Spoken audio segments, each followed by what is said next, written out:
안녕하세요. 지난주에 이어서 평신도 사도직에 관한 교령, 사도직 활동에 대한 이해를 계속해 보도록 하겠습니다. 저희가 이 문헌을 이해하기 위해서 저희가 세 가지 파트로 좀 이렇게 주제를 구분해서 진행을 하고 있었습니다. 그래서 지난주에는 이제 사도직 활동이 어떤 구조로 되어 있는지를 간단히 살펴봤고 다 볼 수가 없기 때문에 특히 정체성과 사명 부분에 집중해서 보겠다는 말씀을 드렸었고요. 이 평신도 교령을 제대로 이해하기 위해서 이제 교회 현장에서 어떻게 평신도에 대해서 이야기하고 있는지를 봐야 되기 때문에 저희가 그러니까 지난 주에는 평신도의 그 정체성에 대한 교회 현장의 정의하고 그 사명에 대한 걸 살펴봤었습니다. 오늘은 이제 이 평신도의 사명에 대한 부분을 약간만 더 보충을 하고 바로 이제 평신도 교령에 대한 직접적 이해로 넘어가려고 하는데요. 지난주에 저희가 봤을 때 보면서 평신도의 사명과 관련돼서 중요하게 여겼던 것이 보편 사제직에 대한 이야기였었고, 그리고 특히 이제 거룩함으로의 소명에 대한 이야기도 다뤘습니다. 이 거룩함으로의 소명은 모든 사람들이 받은 소명이고, 한 가지 더 분명하게 해야 될 것은 이거는 평신도 교령과도 관련되기 때문에 중요한 부분인 건데, 결국 모든 그리스도인들의 궁극적 목표는 하느님과의 일치일 겁니다. 그렇죠? 내가 성직자로 살든 수도자로 살든 결혼했든 결혼하지 않든 어쨌든 내가 이 세상을 살면서 적어도 내가 그리스도인이라면 모든 그리스도인들의 궁극적 목적지는 하느님과의 일치인 거죠. 이 일치를 향한 여정이 어떤 사람은 성직자의 길, 어떤 사람은 수도자의 길, 어떤 사람은 평신도의 길을 가고 있는 것이고 그 안에서 또 다양한 일들을 하게 될 겁니다. 그러면 하느님과의 일치가 궁극적인 목적이라고 한다면 하느님과 같아짐을 의미할 거고, 일치라고 하는 것은 하느님과의 같아짐이라는 것은 하느님의 본질과 같아짐일 것이고, 그렇다면 하느님의 본질은 결국 사랑이기 때문에 누가 더 사랑 안에서 그 일을 하는가, 자기의 삶의 여정을 가는가, 이게 그 사람이 얼마나 거룩한 사람인 건가, 또는 얼마나 참된 그리스도인인가를 결정하는 기준이 될 것입니다. 실제로 평신도 교령의 마지막 부분도 사실은 이 사랑의 삶을 강조하는 것으로 끝나는 이유도 그래서 이거든요. 그래서 저희가 이 교현장에서 이 교현장 5장에서 교회 안에서 모든 사람들이 거룩함으로 부름받았다는 그 이야기를 저희가 앞에서 했던 이유도 평신도의 교령을 읽을 때 이 결말이 왜 나오는 거지? 중간중간 사랑으로 하라는 얘기가 왜 나오는 거지라는 걸 이해하기 위해서 그 사전 작업을 저희가 한 것입니다. 오늘은 평신도의 사도직 활동을 이해하기 위해서 또 한 가지 이해할 부분이 하나 있습니다. 이건 좀 짧게 볼 건데요. 바로 예언직 수행과 관련된 부분입니다. 지난주에 저희가 살펴봤을 때 세례를 받음으로 인해서 그리스도의 사제직, 왕직, 예언직에 참여한다고 이야기를 했었지요. 그중에 사제직을 저희가 많이 강조했었는데 예언직도 포함되어 있습니다. 보통 이제 복음 선포는 사제가 하는 걸로 보통 생각을 하시잖아요.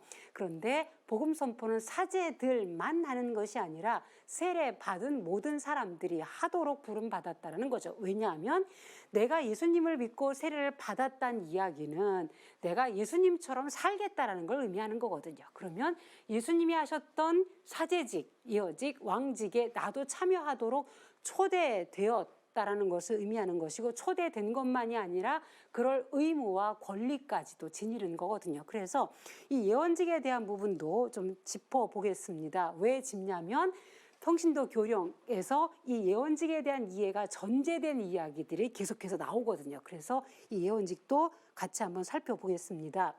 이 예언직 수행에 대한 것은 교현장 12항에 나오고 있습니다. 이 하느님 백성의 사명을 이야기할 때 이 예언직을 이야기하는데요. 같이 보시면은 하느님의 거룩한 백성은 또한 그리스도의 예언자직에도 참여한다. 특히 믿음과 사랑의 생활로 그리스도에 대한 생생한 증거를 널리 전하며 그분의 이름을 찬양하는 입술의 열매를 찬미의 제물로 하느님께 바친다. 일단 저희 그 평신도 교령을 이해할 때 중요한 텍스트는 이 문장입니다. 여기에 보시면 주목할 게 믿음과 사랑의 생활로 이 삶의 증거를 한다라는 표현이 있을 겁니다. 이 그리스도의 예언자, 그러니까 그리스도의 예언자직에 우리도 참여한다는 얘기인데, 예언자라는 말이 앞날을 미리 얘기하는 그런 의미가 아니라는 건 아실 겁니다. 아마 이제 요즘에 평신도들께서 이 교육을 많이 받으시고 공부를 많이 하셔서 그리스도의 예언자직이라고 하는 것은 바로 하느님 나라의 선포이고 하느님의 뜻의 선포라는 걸 아실 텐데, 예수님이 어떻게 그러면 그 예언자직을 수행하셨는가? 예수님이 설교, 많은 말씀을 하세요. 그렇죠? 신자들을 가르치시거든요. 근데 예수님이 하느님 나라를 전하시고 하느님의 뜻을 알려주시는 것은 말씀만으로 한 건 아니거든요. 그분의 삶으로 하셨죠. 특히 십자가에 죽으시면서까지 아버지의 뜻을 따르신 것은 예수님이 당신 삶으로 몸소 보여주신 대표적인 가장 결정적인 사건이라고 할 수 있을 겁니다. 그러면 예수님이 하느님의 뜻을 전파하는데 또는 하느님 나라가 도래했다고 우리에게 알려주실 때 말씀으로만 하셨느냐? 말씀으로만 하신 것이 아니라 그분의 삶 자체로도 하셨거든요. 그래서 공의에는 그런 표현을 씁니다. 예수님은 삶과 말씀, 이 두 가지, 삶 자체, 그분의 삶 자체와 말씀을 통해서 하느님 나라를, 아버지의 뜻을 우리에게 알려주셨다고 이야기를 합니다. 그렇다면 우리가 세례를 통해서 그리스도의 예언자직에 참여한다면 우리가 예언자직을 수행하는 방식도 예수님의 그것과 같아야겠죠. 즉 우리도 입으로 고백하고 입으로 선포할 뿐만 아니라 우리의 삶으로서 이걸 보여주는 건데, 그럼 삶으로 어떻게 보여주는 거냐? 하느님을 믿는다고 하는 것이 무엇인 것인지, 하느님을 사랑한다는 것이 무엇인지, 또는 우리는 무엇을 희망하는 사람들인지, 이걸 보여주는 거죠. 이거는 여담일 수도 있겠지만 몇 년 전에 교황 프란치스코께서 그런 얘기를 하십니다. 그리스도인들은 미소 짓는 사람들이라고. 어떠한 상황에서도 미소를 지을 수 있는 사람들이라고. 심지어 죽음 앞에서도. 왜냐하면 죽음을 넘는 희망을 보는 사람들이기 때문에.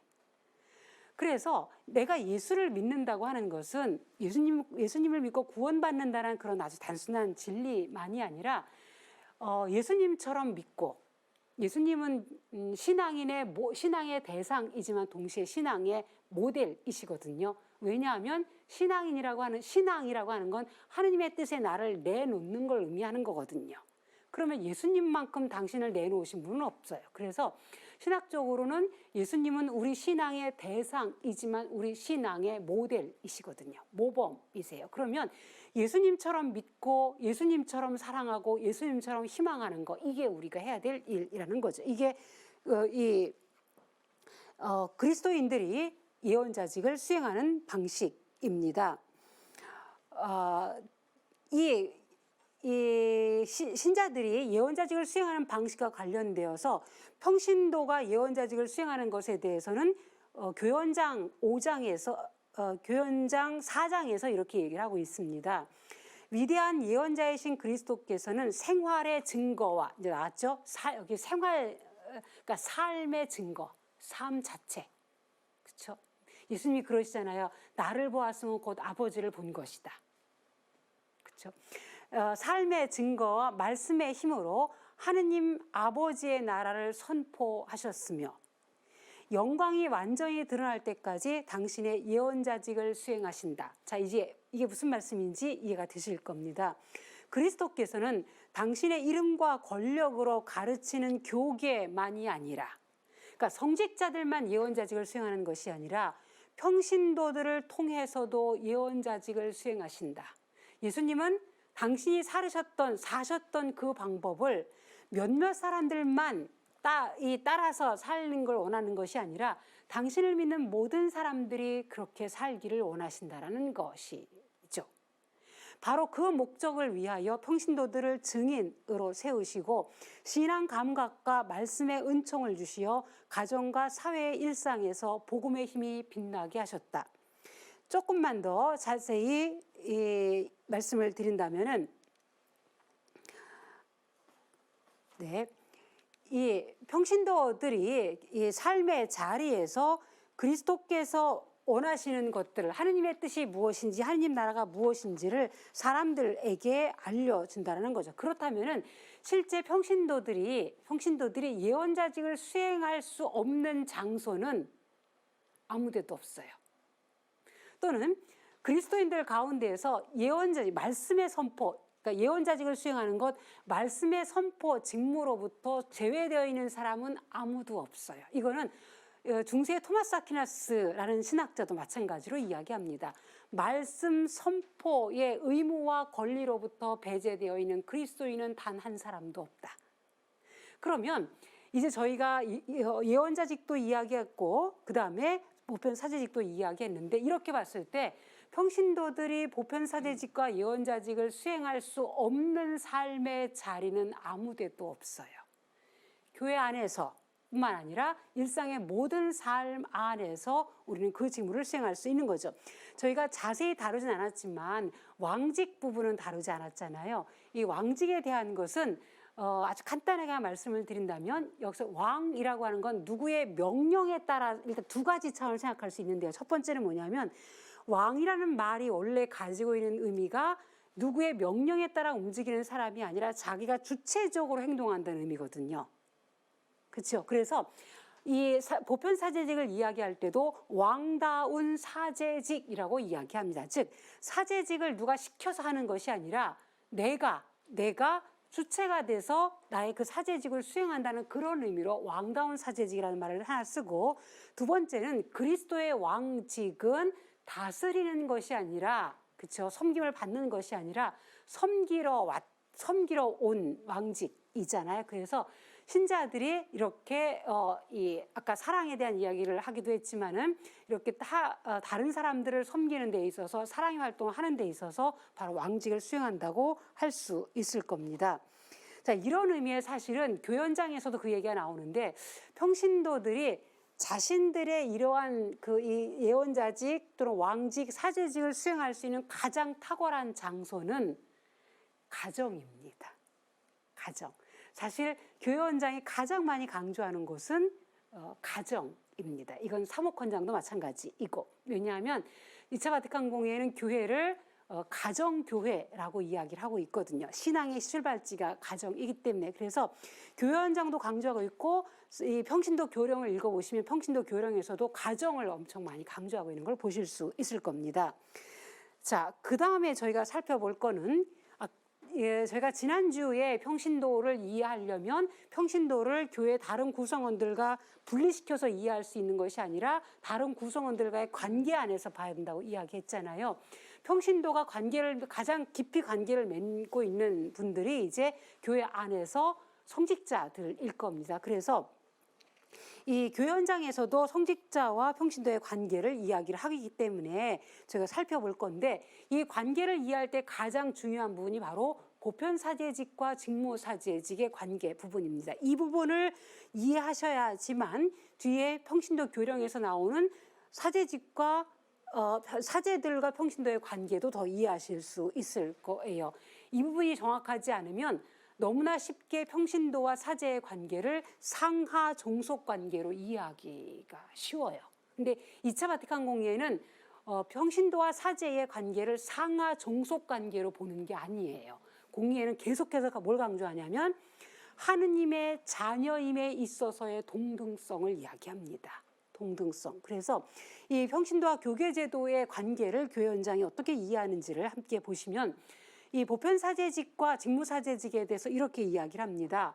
둘은 정도만이 아니라 본질에서 다르기는 하지만 서로 밀접히 관련되어 있어서 그 하나하나가 각기 특수한 방법으로 그리스도의 유일한 사제직에 참여한다.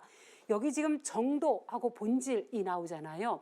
이 말의 의미는 제가 여러분들께 간곡히 부탁을 드리는데, 이 말은 우열을 이야기하는 것이 아닙니다. 공의의 의도는 우열이 아니에요. 그럼 공의의 의도는 뭐냐면, 여기서 말한 정도와 본질이라는 말은 일단은 보편사제직은 세례성사를 통해서 받는 것이고, 성품성사는 그 직무사제직은 성품성사를 통해서 받는 거예요. 그렇기 때문에 이 직무를 받게 되는 성사의 기원이 다릅니다. 그 다음에 이 직무를 수행하는 방식이 달라요. 보편사제직은 삶의 자리에서 하는 실존적인 그러한 사제직인 것이고, 직무사제직은 그리스도의 인격 안에서 수행하는 사제직이에요. 이런 의미에서 둘은 다른 질서에 서로 다른 것에 속한다고 이야기하는 것인 거죠. 그러니까 수행하는 방식이 다르고 그 다음에 받는 성사가 다르기 때문에 이 표현을 쓰고 있는 거고요. 이 두 번째 줄에 보시면 서로 밀접히 관련되어 있다고 이야기하잖아요. 근데 이 말이 물론 관련되어 있다고 번역할 수도 있지만 원래 라틴어, 원래 공의의 의도는 서로가 서로를 향해 있는 겁니다. 직무사제직은 보편사제직을 향해 있고 보편사제직은 직무사제직을 향해 있는 것이고, 밑에 보시면 세 번째 줄에 각자 고유한 방법으로 직무를 수행하는 거죠. 이 저희가 그 보편사제직에 대해서 지난주에 설명을 드릴 때 제단의 희생 제사를 잠깐 말씀드렸을 거예요. 보시면 신자들이 그러니까 일상의 삶 안에서 보편사제직을 수행하고 그 희생 제사를 바친 것을 이제 제단 위에 가지고 옵니다. 그럼 제단 위에서 사제는 그리스도의 인격 안에서, 그러니까 그러니까 성체성사를 거행하는 그때에 사제는 사제 안에서 이 성체성사를 집전하는 이는 그리스도 당신 자신이거든요. 그러니까 이 사제는 직무사제직을 통하여 그리스도를 대신해서 또는 그리스도의 인격 안에서 이 희생제사를 봉헌하고 있는 것이고, 이렇게 할 때 신자들은 자신의 보편사제직에서 수행했던 희생제사를 가지고 와서 사제와 함께 이걸 바침으로써 자신의 희생제사를 완성하는 거거든요. 그러니까 보편사제직은 직무사제직으로 인해서 완성될 수 있고, 그리고 이 성체성사에 참여함으로써 신자들은 힘을 얻고 다시 일상의 삶 안으로 파견되는 거거든요. 그러면 신자들은 직무사제직의 도움을 받아서 힘을 받고 자신의 보편사제직을 더 잘 수행할 수 있는 거죠.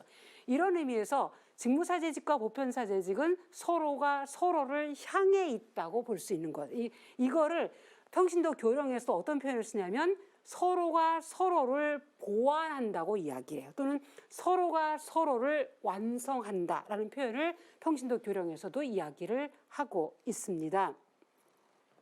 자, 그래서 이 평신도와 교계제도의 관계에 대해서 가장 기본적으로 이 부분을 좀 알아두시면 좋을 것 같고요.